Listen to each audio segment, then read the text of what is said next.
Welcome to Not Milk Never Milk. Subscribe if you're lactose intolerant. In this video, I will explain how to use the middle mouse button on a Mac.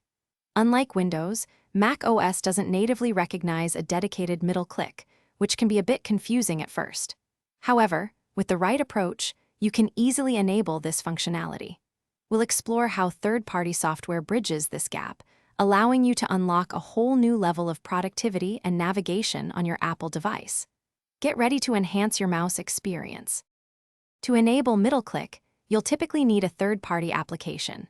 Popular choices include Steer Mouse or Better Touch Tool, which allow you to remap existing mouse buttons or gestures to perform a middle click action. Many modern mice also come with their own software, offering similar customization options. These tools essentially translate your physical click into a command Mac OS can understand, opening up a world of new shortcuts and efficiencies. Once enabled, the middle mouse button offers numerous practical applications. You can quickly open links in new browser tabs, close tabs with a single click, or pan effortlessly in design and three-dimensional modeling software. This small change can significantly speed up your workflow, saving you countless clicks and precious seconds throughout your day.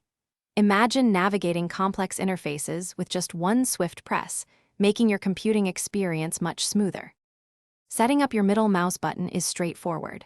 First, download and install your chosen software, then navigate to its preferences or settings.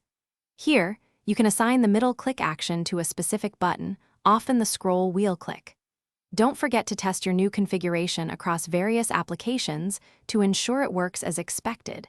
You can even customize different actions for different apps, giving you ultimate control and flexibility. Thanks for watching. If this was helpful, leave a like and consider subscribing. See you next time.